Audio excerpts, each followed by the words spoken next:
the Attorney General of the United States.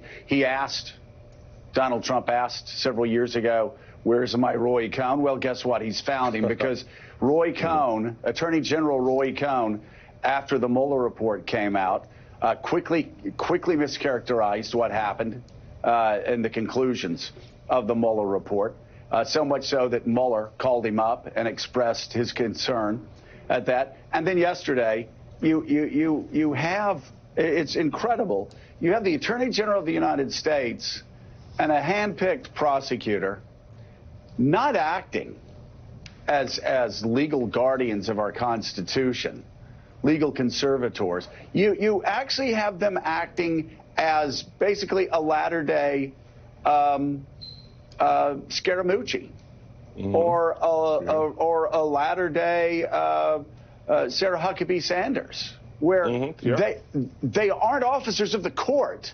When you put out a press release like that, you're nothing more than a hack. You're a PR hack for a failed reality TV show host whose branding exercise went horribly wrong and got him elected president of the United States. But that's what Durham chose to do yesterday. There was no legal reason for him to put out any statement after an inspector general's report, other than because he's now a hack for a failed reality TV show host. Right. That's the other big story out of the Justice Department yesterday. The top story, of course, is that what President Trump has been trying, the story he's been trying to sell about the investigation, the Russia investigation, the story that Fox News has been trying to sell, and all of the congressional Republicans have been trying to sell, and continue to try to sell, is complete nonsense. It's completely wrong. It did not happen. There was no spying. There was. It's Pizzagate. The conspiracy gene. Exactly. It's Pizzagate. The conspiracy gene is no more accurate than Pizzagate. Right. It's just as accurate as Pizzagate. That's a good analogy, and that's the number one thing. And just one quick thing on the timeline: the problems with the Carter Page FISA warrant, which are serious and should be investigated. I've written a lot about FISA in the past and real and potential abuses, but that happened 2 months after the investigation had already been started. Yes. So it wasn't based on the Carter Page warrant. It wasn't based on the dossier written by Ivanka Trump's friend Christopher Steele. It just wasn't. All this stuff is wrong. But that's one big story. The other big story is what you were just talking about. The shocking, really, politicization of the Justice Department and the use for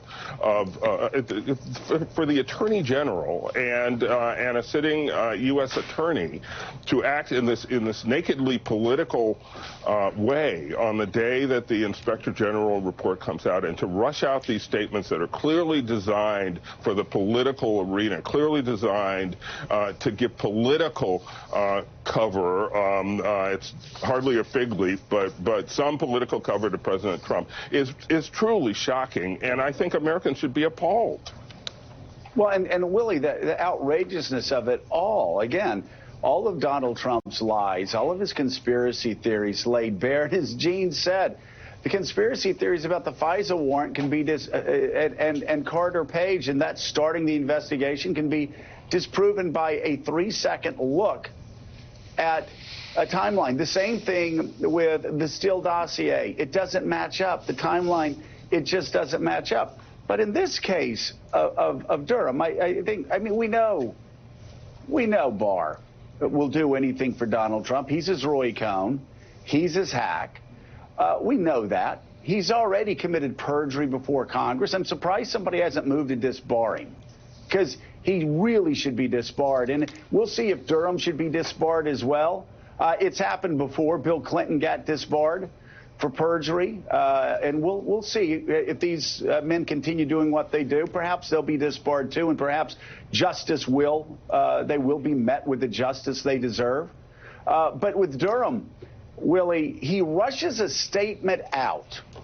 And the statement is not in response to something that a mob boss said, that he thought he needed to clear the air, or that a drug cartel did or said, or a lawyer for a drug cartel theater said that he had to rush a statement out to undermine that. He, Durham, an officer of the court, felt the need to rush out a PR statement, like a PR hack, in response to an inspector general's report from his own department. I mean, this is so sleazy. It's so humiliating for this man.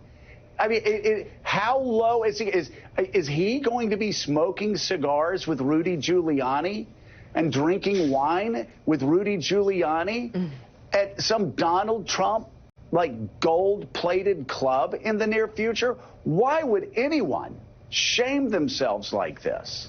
And the statement was put out about an ongoing investigation, which is highly unusual. You can add that into it as well. Attorney General Barr has reached a conclusion, along with Donald Trump, and they reached it a long time ago, that there was a deep state conspiracy into the 2016 campaign, one they believe continues. They didn't get the evidence for their conclusion yesterday, so he's now enlisted John Durham over the last several months to help him find that conclusion, traveling around the world to places like Italy with him, conducting interviews, Noah. But imagine being the top of the Justice Department, Attorney General Barr, reading that report yesterday, 434 pages from your own inspector general, and reflexively coming out and saying, I don't believe it. I know you took almost 2 years to look into these questions, but I don't believe what you're saying. Therefore, I'm running my own parallel investigation with John Durham. As President Trump said himself last week, maybe anticipating that the IG report wasn't going to go the way he hoped, he said, the big one to wait for is the Durham report. They're putting all their eggs in this new basket. Yeah, but the narrative that they're trying to advance here is indelibly muddied by this IG report. You can't undo that. And Republicans who are expecting, I suppose, a political response here, a political reaction, should know that they have failed the expectations game in a very similar way to how proponents of a theory of Russia collusion failed the expectations game ahead of the Mueller report. What the Mueller report alleged is very serious, actionable by Congress, attempted obstruction of justice, but it failed to meet the threshold, a very serious threshold, of a conspiracy to work with a foreign power to affect the political outcome domestically. What happened here is very serious. As Gene said, the FISA abuse issue is a live issue. Civil libertarians have said for a long time the necessarily secretive way in which these courts operate makes them uniquely prone to abuse. Nevertheless, what was expected here was nothing short of a conspiracy to undermine the sitting president before he even came into office. That is going to create a muted response among the public who expected that, and now get something much less serious than that, even though those allegations are very real. So, I mean, I don't want to prejudge this in the second report before it comes out. It's probably not the last report into 2016. We are compelled now to